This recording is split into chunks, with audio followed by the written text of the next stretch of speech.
Sejam todos muito bem-vindos ao AI em Foco, uma realização da Associação Semper Fidelis, em parceria com a Giant Inovação e apoio da Secretaria de Ciência, Tecnologia e Inovação do Distrito Federal. Nosso papo hoje é com o Eduardo Storheffer.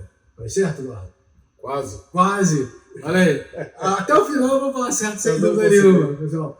Então a gente vai entender como que a inteligência artificial está lá no cenário da engenharia, da construção civil, né, Eduardo? A gente vai saber tudo com um cara de muita experiência, de ver a bagagem que esse cara tem aqui para ajudar você, a mim e todo mundo que vai poder se conectar com esse conteúdo, como que a inteligência artificial já está na nossa realidade, o que ele prevê para o futuro dentro desse segmento, tá bom? Eduardo, obrigado por ter vindo aqui. Tá? Esse papo aqui é para a gente passar para o pessoal, inclusive do nosso evento que vai vir por aí também de inteligência artificial, o AI Experience, né? Para ajudar o pessoal a entender. Né? A gente já teve um papo mais amplo com algumas pessoas e na engenharia. Como é que isso funciona? Né? Mas antes de chegar lá, eu quero saber um pouquinho da sua jornada. Quem é o Eduardo? Bate um papo com a gente, explica como chegou até aqui. Começar pelo sobrenome, né? Storheffer. Ah, que bonito. Né? Seria um fazedor de aço, assim, em alemão, né? Stahl, aço, Heffer, fazedor de aço. Olha que legal. Então, ferreiro. Vamos para ficar vamos mais resumir. rápido. Isso, vamos resumir. Né? Mas, Jorge, antes de mais nada, obrigado também por essa oportunidade. E dá um saudosismo a gente lembrar a origem, como é que a engenharia veio agregar, está no DNA da gente hoje. A gente dorme pensando em engenharia, acorda pensando em engenharia. Na década de 70, o Brasil viveu um milagre na área de engenharia fantástico. Né? Eu fui criado, eu era pré-adolescente naquela época.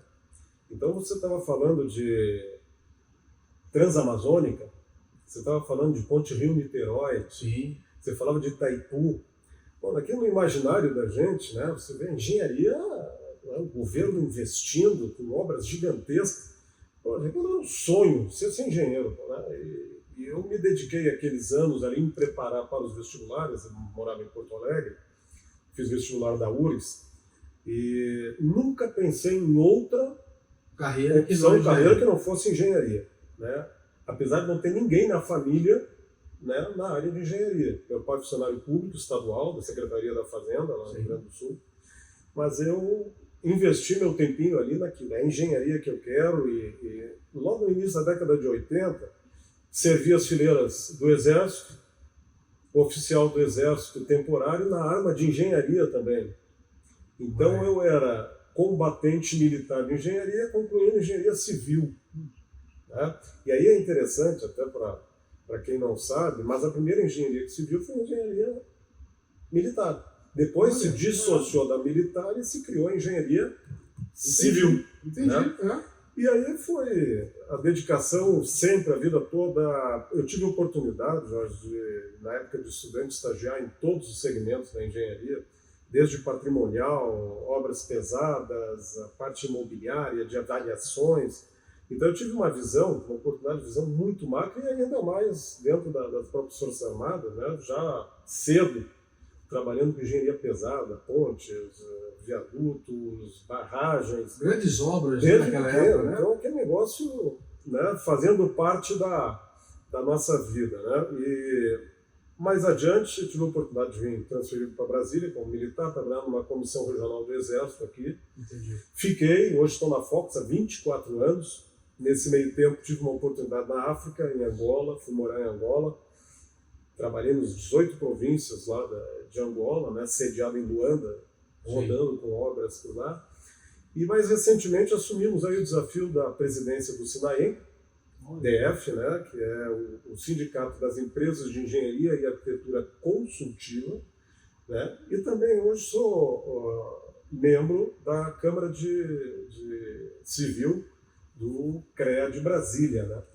Então, assim, a vida toda dedicada à engenharia, adoro o que faço e se tivesse que fazer tudo de novo, com absoluta certeza, começava tudo de novo, porque é um porre.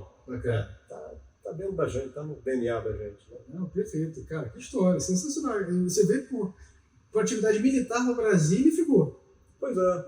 Olha que eu vim para cá em 98, como era um período temporário de oficial de uma seção técnica do Exército, eu tinha um prazo até 2001. E casou de eu terminar esse prazo em 2001 e já estar atendendo também a Fox, né, como gerente de infraestrutura nacional da Fox Engenharia. Estou até hoje, 24 anos aí, trabalhando aqui em Brasília na Fox. Bacana, bacana. Então vamos falar um pouquinho mais da Fox também. Já assim, como é que a automação tem impacto nos processos de engenharia e que ganhos você conseguiria dizer para a gente que você já... Essa automação aconteceu isso, mudou radicalmente e foi excelente. Eu brinco com o pessoal aqui que a gente é o famoso Jurássico Park, né? Porque a gente foi formado, eu peguei regra de cálculo. Mas a gente usava uma régua para calcular. Imagina fazer integral derivada com régua. Olha aí surgiram as primeiras PB700 da Cássio, que eram umas calculadoras desse tamanho, alfanumérica. Aquilo ali era...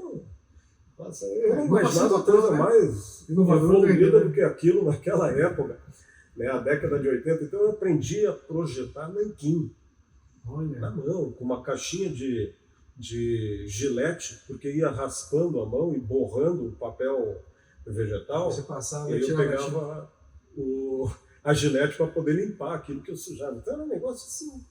Gente, é inacreditável quando a gente fala isso, as pessoas não acreditam, né?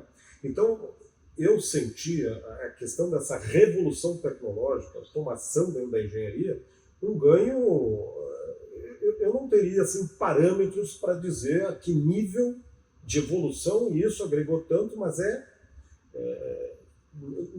incomparável. Né? Eu vivi os dois mundos. O mundo, aquele lá analógico lá atrás, e o digital agora. Certo. Lembrando que a gente fala muito em IA, inteligência artificial, mas atrás de uma inteligência artificial teve uma inteligência natural. Né?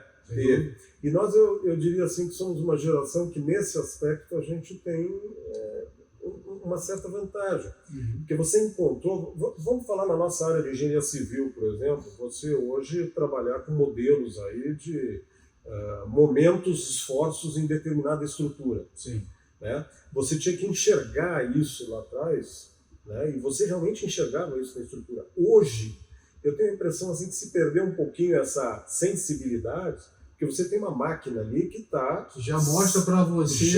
Exatamente. Ele te facilitou até ponto que te deixa um pouquinho preguiçoso até. Entendi. Mas é incontestável, Jorge, assim, o que trouxe de ganho, isso em termos de velocidade, de qualidade, de segurança nos projetos. Produtividade como um todo. Se você puder até pensar assim do que você está falando, né? Exato. Né? Assim, os primeiros projetos que a gente fez imaginando uma linguagem assembler de máquina, lá na década de 80, eram equipamentos da Burroughs. Eram salas enormes onde você marcava com 5 dias de antecedência uma agenda para furar um cartão. Você fazia linguagem BASIC, COBOL, fazia isso no cartão e levava nessa máquina para perfurar ele para ter o teu algoritmo, assim que começou. Daí você tinha lá um softwarezinho que calculava pró-viga, pró-laje e pró-pilar. Mas você só conseguia fazer a estrutura biapoiada. Então quando você tinha um balanço numa estrutura, rapaz... Aí colava as placas, ninguém conseguia ir para frente. Então assim que foi começando, devagarzinho. Então existe um romance por trás disso tudo. Mas hoje a gente vê, sem sombra de dúvidas, não tinha como permanecer naquela... A gente evoluiu muito, né?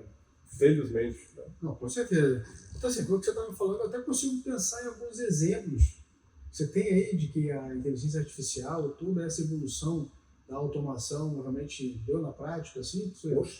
Já não se usa mais a calculadora Cássio, sem dúvida nenhuma, né? Exatamente. Não, hoje você, por exemplo, fazer um levantamento, uma batimetria hoje com um drone, informações que vêm do drone direto, né, para o teu terminal, você fazer a modelagem de um... Vamos usar estradas, né? Na nossa área civil aqui. Hoje você tem os offsets, que são as marcações do grade, do nível da estrada, né? Você fazia tudo isso à mão, antes o cálculo de volumetria, etc. Hoje você com o drone, com essas imagens de rebatimento, você já tem automático todo esse relevo. Você já, com a utilização do software, já calcula os cortes e os aterros perfeitamente, né? E você consegue transmitir essas informações para a ponta da lâmina de um trator D6 lá na frente, no trecho da estrada que está sendo executado. Então, você consegue entender isso aí? Que isso aqui você passou de um projeto que você levava 1 ano para desenvolver, você faz isso em 1 mês agora. Perfeito. Né? 2010, nós já, Olimpíadas de Londres, 2012, né? 2014 foi a Copa do Mundo do Brasil, 2012 foi a Olimpíadas de Londres. Eu citei recentemente num evento que nós tivemos aqui mesmo, no Biotic, que o pessoal simulou os equipamentos da Olimpíada lá atrás em modelagem BIM. Isso, gente, há 12 anos atrás, né? Com uma precisão impressionante. Mas sempre é importante, Jorge, a gente pensar assim, que para tudo isso nós temos que trabalhar com uma coisa fundamental, é planejamento. Sim. Porque nós nos acostumamos muito a planejar mal e deixar para resolver na obra. Sim. Hoje não. Hoje você tem com toda essa parafernália de ferramentas tecnológicas, você pode planejar bem para ter um resultado bom também na execução da obra. E aí isso vai redundar em ganhos em todas as esferas, né? Com certeza. Todas. Mas aí, Eduardo, assim, certamente não foram só louros, né, nessa jornada de automação e de evolução, né? Sim. Alguns desafios que você consegue dizer para a gente, assim, que você encontrou e falou assim, cara, isso aqui foi um grande desafio até para a gente transpor. Tem algum exemplo? O primeiro deles foi quando nós digitalizamos. Nós saímos do papel para o CAD. Nós estamos falando em 2D ainda, mas agora fazer desenho digital. Sim. Drawing, né, DWG. Esse foi um dos primeiros grandes desafios. Nós éramos céticos, todo mundo disse, como é que a vida estou fazendo a mão, agora eu vou apertar uma tecla e a linha vai sair, uma polyline. Isso a gente não enxergava. Isso foi um desafio para você conseguir virar essa chave. Nossa, foram anos. Teve gente que hoje faz desenho à mão ainda, mas não consegue fazer até hoje. Colegas aí que pegam papel quadriculado, faz o projeto à mão no papel quadriculado. Hoje nós estamos passando outra transformação, um outro desafio. Nós estamos enxergando agora projetos em 3 dimensões, utilizando a plataforma BIM, né, que é uma ferramenta fantástica, Building Information Modeling. Nós estamos agregando informações nos modelos que nós temos hoje de engenharia. Então isso também está sendo um desafio, né? E tudo depois parte pela inteligência natural. A gente fala muito de inteligência artificial, mas não dá para dissociar. A inteligência natural, que é essa que é o cara que vai utilizar as vantagens, não adianta você ter um chat GPT ali se não sabe fazer a pergunta correta para ele. Estou vendo aquele famoso, não adianta você ter uma Ferrari e saber de sua Fusca, né? Perfeito. É exatamente isso. Você tem a Ferrari e está usando ela como um patinete ali. Né? Então esses desafios hoje, sem dúvida, formação de mão de obra capaz, né, para que possa absorver essa tecnologia aqui. E lembrar ainda que nós somos um país, né, que está em desenvolvimento ainda, e nós temos na área da construção civil aqui uma oportunidade de... um mar de oportunidades. E se você dá um salto muito grande, você alija da cadeia de produção uma grande parte da população brasileira aqui, que não teve ainda essa capacidade de receber. Então, cabe a nós de treinar essa mão de obra, dar opções. Tem que ter uma política pública aí para, envolver, para fazer com que isso chegue nas camadas mais baixas e a gente possa usufruir daí dos benefícios da tecnologia. Né? Dentro a engenharia é muito ampla. Mesmo a engenharia civil, a engenharia como um todo já é... Você tem ideia de quantos cursos de engenharia tem catalogados aí no Brasil? Não sei não. 500 engenharias. Sério? Você ia falar 100, talvez 100 e pouco. Nós temos quase 500. Não, acho que eu ia falar uma dezena, nem chegar a isso. Engenharia de pesca, engenharia de plástico, engenharia, gente, de polímero, engenharia. São quase 500 engenharias hoje. Escritas, protocoladas no Brasil. Nossa. Então você vê que a gama é infinita. É um negócio impressionante. Não, então assim, então na engenharia que já é muito ampla, né? Agora você me deu você explodiu a minha cabeça aqui agora, né? Mas teve algum setor que teve um benefício muito claro, ou um desafio muito claro, que você tem algum exemplo pra gente, assim? Você já falou das pessoas, tem pessoas que ainda têm essa restrição e tal, né? Talvez o que o Orlan fala muito bem, que é o tecnocético, né? Muitas vezes e tal, né? Tem algum setor aí que você tem algum exemplo, alguma coisa assim para a gente... Vamos lá. É importante o pessoal entender assim, alguns segmentos da engenharia. Né? Nós temos a engenharia construtiva, Ótimo.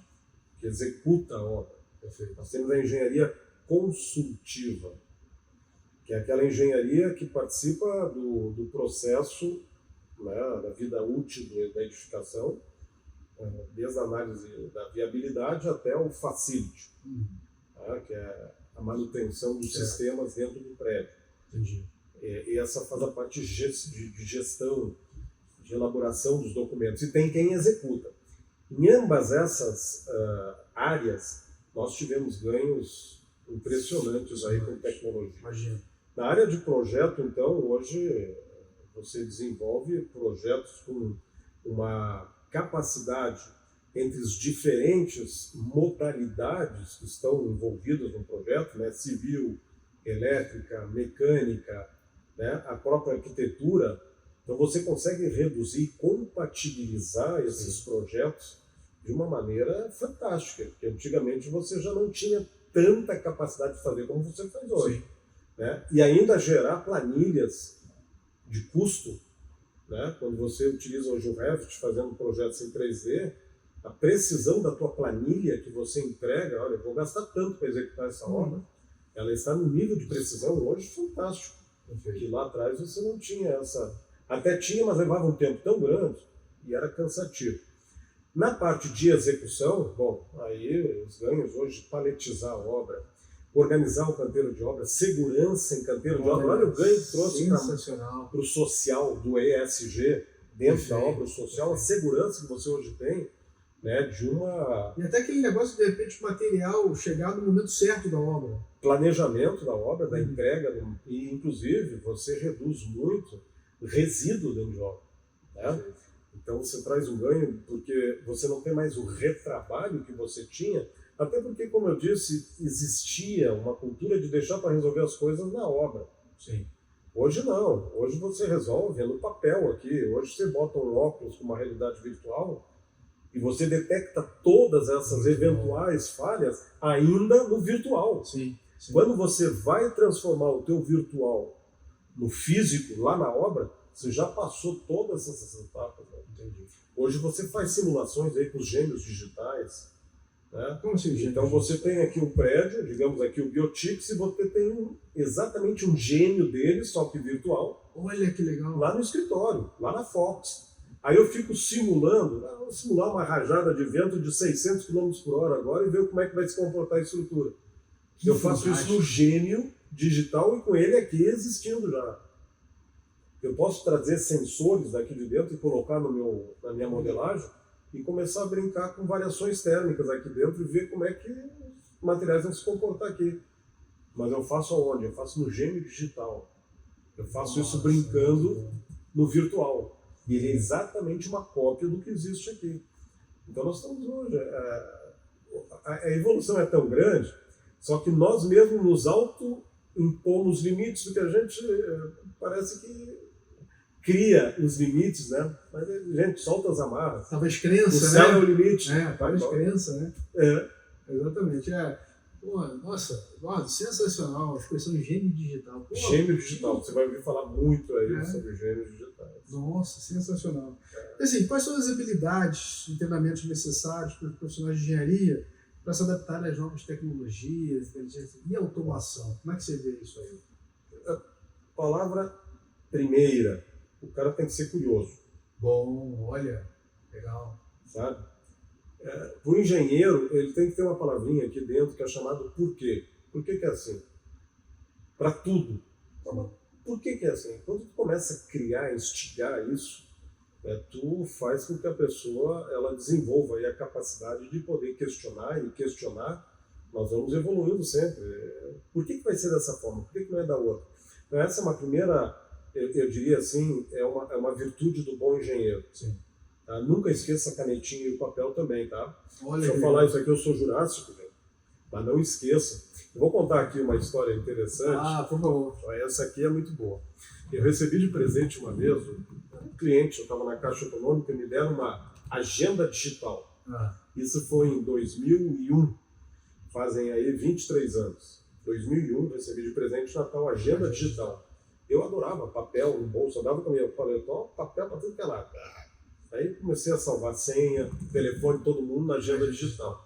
Botei no bolso, fui acompanhar uma obra dentro de um reservatório, lá na cobertura do edifício Matriz da Caixa, aqui em Brasília. Quando eu estava cheio para olhar o reservatório, o que aconteceu com a agenda digital? Caiu. Mergulhou. Ih, rapaz, aquele negócio tinha uns 8 metros de profundidade, os caras conseguiram pegar, trouxeram. Óbvio que tudo que estava ali dentro, perdi. Rapaz, eu fiquei em choque. O que eu vou fazer da minha vida agora? Estava tudo ali dentro daquele... né? Comprei um pé. Você já conseguiu mudar do papel para aquilo? Já se adaptado e tal? Desculpa. Voltei para o papel, bloquinho de... Então eu sempre guardei isso comigo aqui. Ó. O engenheiro, papel e caneta, não esqueça. Um dia vai ser útil. Sempre funciona. Sempre vai ter um uso com papel e caneta. Perfeito. Né? Mas então, assim, o que tem que ter? Primeiro, curiosidade. O cara tem que ter, assim, sabe, sede para saber por que é assim. Não se contentar com... Isso vai fazer com que ele prospere dentro e tenha uma visão de inovação. Sim. Ele tem que ser um cara inovador. Né? E não inovar por inovar só, para inventei uma coisa nova. Não, sabe? É ter aquela busca constante de tornar o mundo melhor, mais fácil. Sim, até uma planilha em Excel que você vai fazer, vai desenvolver, pode facilitar muito o seu dia a dia. Sim. Então o engenheiro, ele tem que desenvolver esse predicado aí. Aperfeiçoamento constante. Gente, hoje nós temos o próprio ChatGPT hoje, né? Se você souber fazer a pergunta correta, hoje você tem informações. Hoje nós já utilizamos na empresa para fazer seleção de editais públicos, informações, a gente utiliza o ChatGPT, com uma velocidade fantástica. Então, a gente agregou isso já na rotina do escritório. Perfeito. Tá? A gente sente isso hoje, o ganho que a gente... Antes você analisava 1, 2 editais por dia, hoje analisa 5, 6. Então, a velocidade... Aumentou muito a produtividade. Mas tem que saber fazer a pergunta certa, senão você vai para a direção errada também. Uhum. Né? E aí nós batemos um local que é a origem de tudo agora. É a nossa academia. Né? Então, nós temos que ter... Sempre foi falado isso, e mais do que nunca, nós temos que ter professores, doutores, mestres, bem remunerados. Nós estamos perdendo nossos cientistas aqui, continuam saindo a rodo do país. Sim. Né? Isso aqui ninguém consegue mudar essa chave. Nós temos que trazer esses caras de volta, nós temos que criar uma cultura e um DNA aqui, enraizar isso, e aí nós vamos ter alunos por excelência, né? Porque vão ter um espelho, docentes em excelência. Sim. Ali que começa a mudança, não adianta aqui a gente ficar falando 2 dias aqui, o princípio de tudo está ali. Então esse é um dos desafios que todos nós temos aí, principalmente em engenharia, arquitetura, para implantar e colher os frutos dessa tecnologia fantástica que está aí. Né? Não, sensacional. E você falando, assim, corrobora exatamente com o ecossistema de inovação. Né? O engenheiro tem que ter essa velocidade, né? Essa curiosidade, como você falou, realmente para inovar, né? Sem dúvida nenhuma. Você tem engenharia em tudo, né? E tem que dar isso para quem está lá na academia, quem está entrando lá agora. Né? Isso é importante, concordo contigo. Acho sensacional essa sua fala. E assim, dentro você citou um pouquinho de ESG, né? Falou da mudança, então, aprofundando esse tema, dentro da engenharia, dentro da construção civil e tal, quais ganhos você conseguiria dar para a gente, assim, de fato, né? Que a inteligência artificial trouxe numa obra, de repente, que você já fez um trabalho, dentro de alguma coisa que você já vivenciou, então, o que você poderia dizer para a gente, assim, até para quem é engenheiro e vai estar aqui pensando, né? Vai estar vendo, assim, putz, não tinha pensado nisso, não tinha feito isso ainda, hein? Olha só, o ESG, o ASG, né, o environmental, o ambiental, a nossa indústria da construção é uma das maiores poluidoras do planeta. Então você hoje trabalha com revestimentos, a própria queima do cimento, né, o clinker do cimento, você tem uma emissão de CO2 violenta na atmosfera e a gente tenta mitigar isso até com classes de cimento menos danosas para o meio chamado CP4, cimento Portland 4. Né? Nós temos os selos internacionais de sustentabilidade, né? Um dos mais famosos é o LEED, do GBC americano, e o USGBC, né? E o Green Building Council. Então eles procuram com isso criar parâmetros para certificar a edificação para que ela reduza a pegada ecológica dela do máximo possível. Então, quando você pega um ASG e aplica isso dentro da tecnologia hoje embarcada nos processos construtivos, você tem evidências claras aí no ambiental. Vamos começar lá. Hoje, os produtos que nós temos, eles já são desenvolvidos. Você, quando vai lá na ferragem comprar uma determinada tinta, você já sabe o nível de absorção dela, de calor, de refratância dela, para refletir as ondas de calor e melhorar os aspectos internos térmicos da tua edificação. Então você vê que isso tudo já está agregado dentro do produto, a cadeia. Claro que isso levou um tempinho, sim, mas hoje quando você projeta, você já leva em consideração isso aqui. Olha o ganho que você tem aí só na esfera ambiental. Sim, sim. Né? Trazendo tecnologia para dentro do nosso canteiro de obras. Vamos falar do social. Eu há pouquinho citei aqui as questões do Brasil, campeão mundial de acidente de trabalho, como reduziu.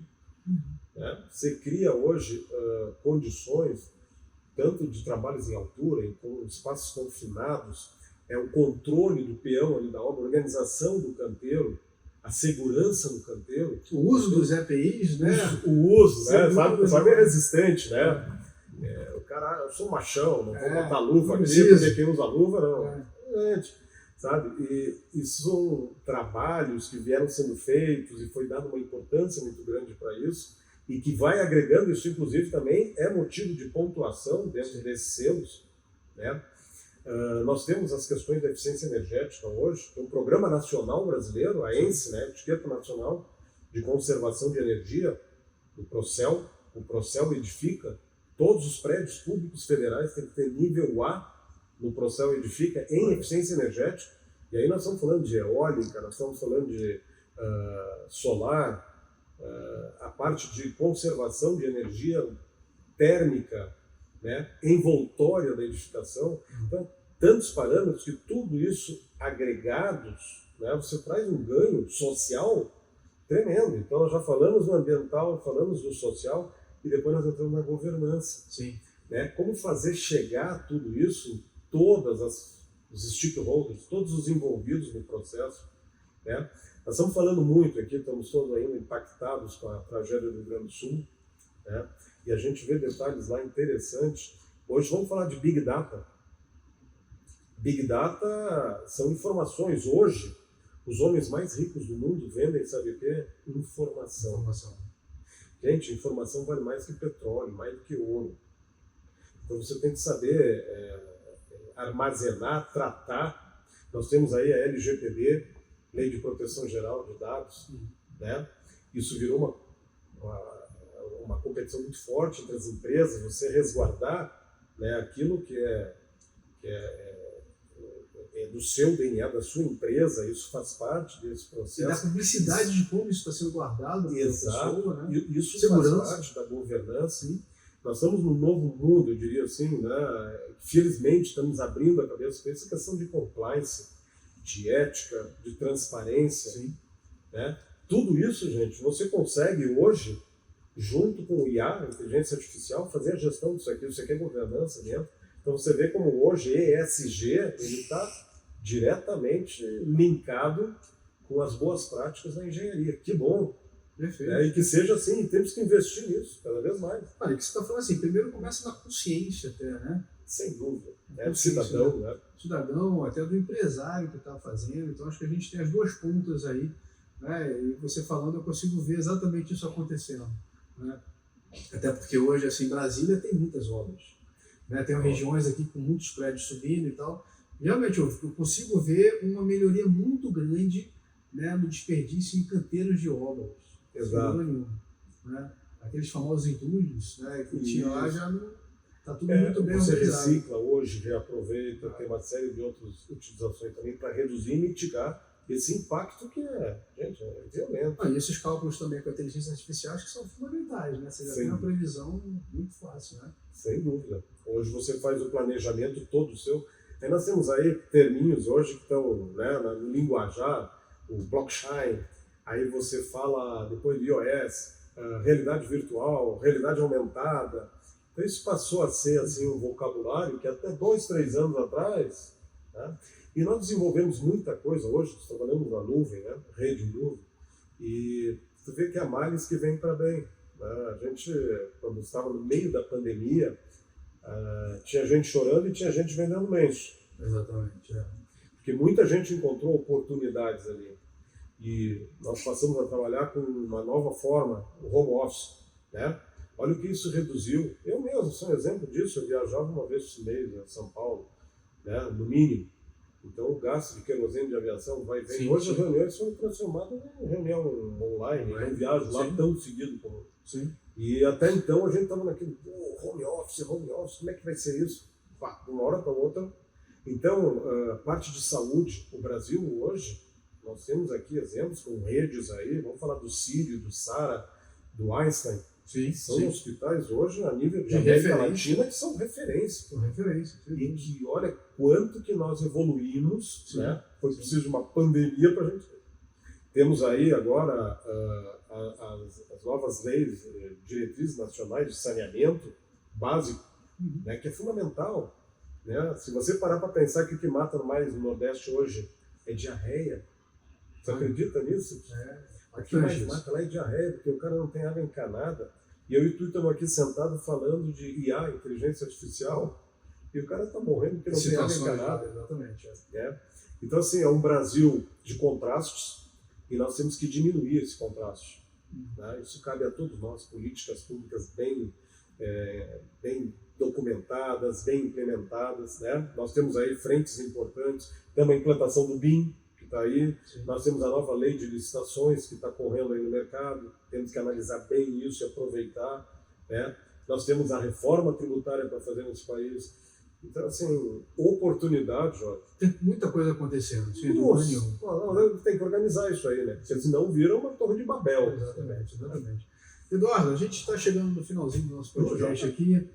Infelizmente, cara, assim, eu tenho certeza que você também está com pena, mas faz parte da jornada aqui, sem dúvida nenhuma, né? Uma pergunta que eu faço para todos os entrevistados aqui: como é que você vê, né? Você já deu algumas pinceladas aqui para a gente, como é que é o presente, né? Como é que foi o passado, como é que é o presente, um pouquinho do que vai ser o futuro, mas se eu der um cenário de 10 anos, como que você vê isso, inteligência artificial para a engenharia, para o seu ramo? E, sobretudo, que avanços, se você puder exemplificar, né? Assim, pô, Jorge, eu acho que isso aqui vai mudar muito e vai mudar para melhor. Vai. Hoje, vamos dar um exemplo bem prático aqui, o Waze. Hoje as Smart Building, aí, as cidades, Smart Cities, né? Elas hoje têm uma conectividade impressionante. Hoje você sabe exatamente, até eventos como esse climáticos que ocorreram no Rio Grande do Sul, eu enxergo isso aqui no futuro, a gente mitigando em muito as tragédias que estão... Prevendo muita coisa. Prevendo, né? Nós vamos ter modelos matemáticos, claro que a natureza, não tem como você encaixotar ela e dizer que vai ser assim, não é. Laninha, El Ninho, mas nós temos condições de mitigar muito essas tragédias que ocorreram. Lá atrás, não sei se chegou a pegar os famosos Jacksons, família... eu vi muito desenho, sim. Hanna-Barbera, se eu não me engano, os Jackson, a Hanna-Barbera. Você sabia que isso foi em 60 e poucos, que aquele robozinho lá, o pai Jackson e tal, eles já tinham, ele tinha relógio digital, 1960 e pouco, o cachorrinho numa esteira ergométrica, ele tinha um laptop. Nós estamos falando isso de 50, 60 anos atrás. E essa era a visão que se tinha. E anos mais tarde, eu me recordo um dia que eu estava numa obra e alguém me pediu, eu estava em Santa Maria, no Rio Grande do Sul, me pediram um desenho de uma viga numa obra para mandar para Porto Alegre. Ele disse, como é que eu vou passar isso aqui por telefone? Não, você vai usar o fax. Jorge, eu fui lá na obra, peguei, fiz um croquis à mão, peguei o fax, digitei o número de telefone em Porto Alegre, passei o negócio, e lá pro telefone, recebeu um desenho aqui. Eu achei que eu tinha atingido... que aquilo ali era mais do que o homem pisando na lua. Você imagina como a gente tem a visão pequena, né? Quando eu vi o fax ali, eu achei que era um supra-sumo. Mal sabia eu o que estava para vir. Perfeito. Isso foi em 95. Nós estamos falando aí de 29, 30 anos. Você vê quanta coisa nós fizemos nesses 30 anos. Então você me pergunta daqui a 10 anos, olha, eu enxergo daqui a 10 anos uma gestão conciliada muito forte de controle da inteligência artificial, principalmente no uso dos chats, né, os chats do PT. Isso vai ser uma transformação e uma qualidade de vida muito grande que nós vamos ter, principalmente nas nossas cidades, aí, em termos de conectividade, de segurança, né, de tráfego. Enfim, eu vejo lá na frente que nós vamos colher frutos muito bacanas dessa tecnologia. Claro que isso leva um tempo, né, e nós temos que envolver todas as parcelas. Não só pode ficar restrito a uma camada, você segrega grande parte. Isso tem que ser. Tem que ter uma integração. Tem que ser inclusivo. Perfeito. Tem que ser inclusivo. E cabe a nós, então, fazer isso que nós estamos fazendo aqui. Estimular para que pessoas venham para o mercado e possam ter essa visão também, para juntos nós irmos evoluindo nesse sentido. Tá? Eu enxergo isso aí. Então, uma grande oportunidade que a humanidade está tendo agora, né, de se desenvolver assim, ó, fantástico. E cuidar, questões de saúde, os burnout que estão vindo aí, você faz... Hoje, no nosso dia, é um Big Brother. Você faz 30 horas em 20. Sim. Né? Você está aqui, as coisas estão acontecendo. Você vai para o carro, já está resolvendo o problema dentro do carro. Então, assim, se preparar, né? Equilíbrio emocional fundamental agora, né? E acima de tudo, gente, cuidar da saúde, sabe? Esquecer que nós ainda somos uma inteligência natural. Perfeito, perfeito. Sensacional. Eduardo, sensacional aqui o nosso papo. Muito obrigado por esse tempo aqui. Pessoal, esse foi mais um AI em Foco, uma realização da Associação Sempre Fidelis, com parceria da Giant Inovação e apoio da Secretaria de Ciência, Tecnologia e Inovação do Distrito Federal. Esse foi o nosso amigo Eduardo Stahlhofer, foi certo? Cara aí. Eu disse que até não o final... foi com o uso do chat, não. Te disse que até o final do nosso encontro aqui eu ia fazer certo. Cara, muito obrigado, viu? Assim, eu que agradeço. Aproveite esse conteúdo, porque certamente vai fazer uma diferença enorme na sua jornada, como eu curti demais aqui. Tá bom? Obrigado, Eduardo. As ordens. Eu que agradeço, viu? Sucesso. Falou. Até mais, gente. Até logo.